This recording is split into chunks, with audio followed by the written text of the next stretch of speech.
What's up guys, Everything Apple Pro here, and here I've got the new Samsung Galaxy S7 Edge. It's really a beautiful and striking device.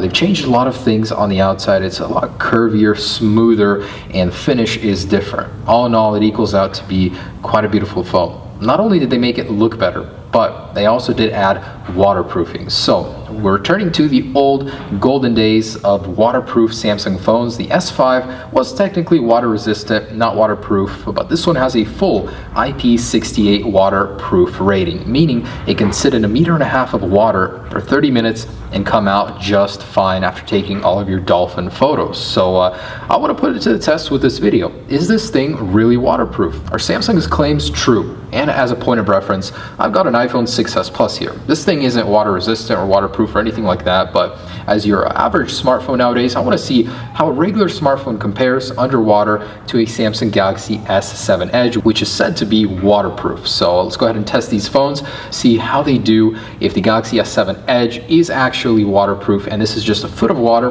regular tap water here. We're going to set these guys in there and see what happens and if they survive. So here are these beautiful phones, the Samsung Galaxy S7 Edge, the iPhone 6s Plus.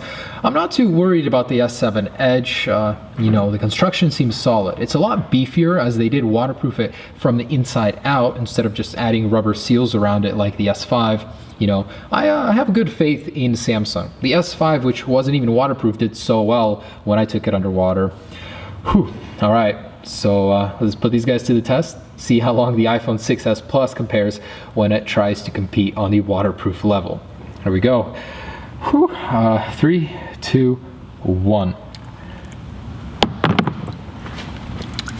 All right, so we're gonna let them soak, and got the Galaxy S7 Edge on the left, the iPhone 6s Plus on the right. Let's give them a few minutes here, and if they do survive, what I really want to see is what still works and what doesn't. A lot of people test if it survives or not, but the next day it stops working, you know, like ports stop working. And let's put this all to the test and see how they do. So Galaxy S7 Edge just connected to a network underwater. Otherwise the 6s Plus just lost service. I don't know.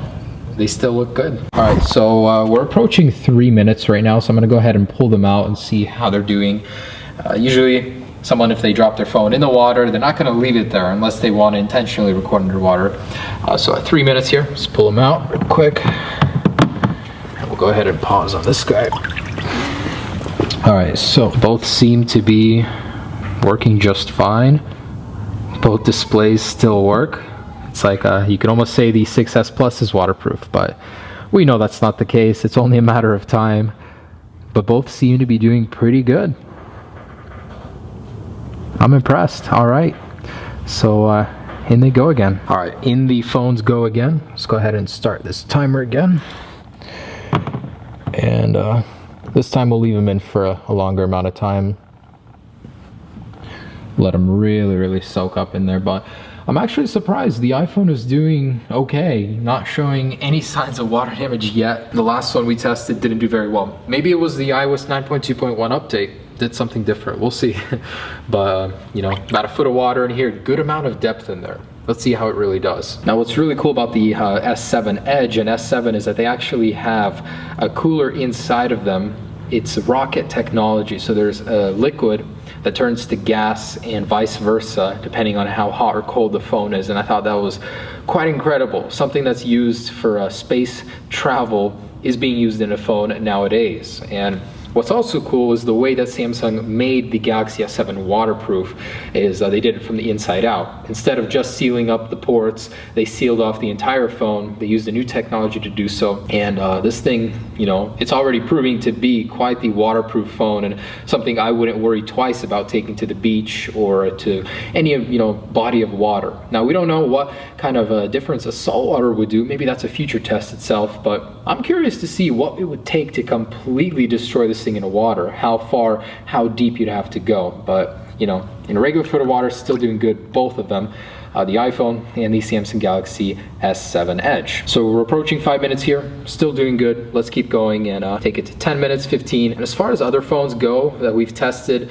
probably the best one, the iPhone 6, then the 6S, then the Galaxy S6. They all did pretty good, but let's keep going and see how these do. Just to give you guys a perspective, here it is in the water, the iPhone 6s Plus and Galaxy S7 Edge. So we've got a good amount of water on top of them.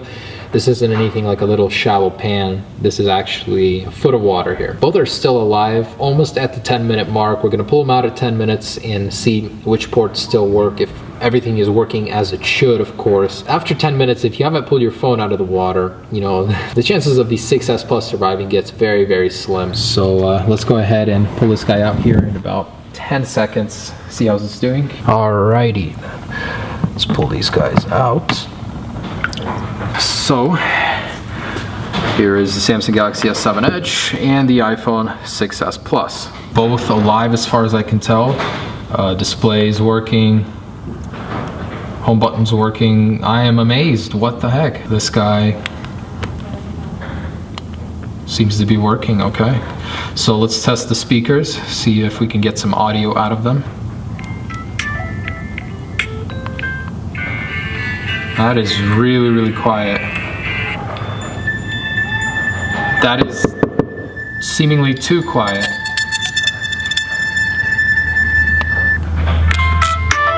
Do you hear that? So the volume seems to be erratic. It's going up and down, and there's a static tint to it. So I wouldn't say that's completely water resistant. I mean, playing the sound, it's obvious that some water got in the speaker.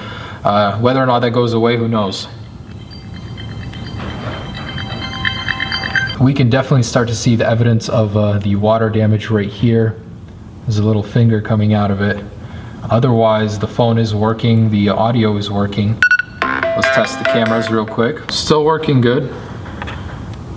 Let's test the technology. Edge swipe, 3D touch is out working, and headphone jacks. Alright, so audio is working on this guy. Looks good. So other than this little doodad right there sticking out, can't really tell it's been water damaged. Alright, we're good on both. So it looks like everything is still working on both devices. So let's put these guys back in the water, see how they do in about 5 to 10 more minutes. Back in they go. Boom. And I always wanted to see if 3D touch works underwater. Apparently not. So when I push on the S7 Edge, there's no air coming out, nothing.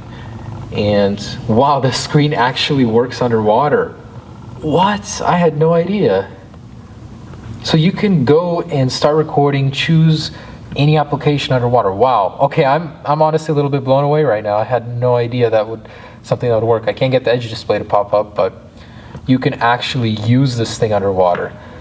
The iPhone, the screen doesn't work, but when you push on it, you get little bubbles coming out. Wow, I'm actually blown away by this thing. Samsung, you're doing something right. All right, so everything is working. I'm impressed, really. Let's get this up to 15 minutes, 20 minutes, see how long these last. All right, so while still underwater, I want to go ahead and move all of these around to make sure I can get as much air out of them as possible. So flipping it upside down, yeah, you can definitely see all the air coming out. Oh yeah, I'm starting to see watermarks in the display. Okay, so it's only a matter of time now.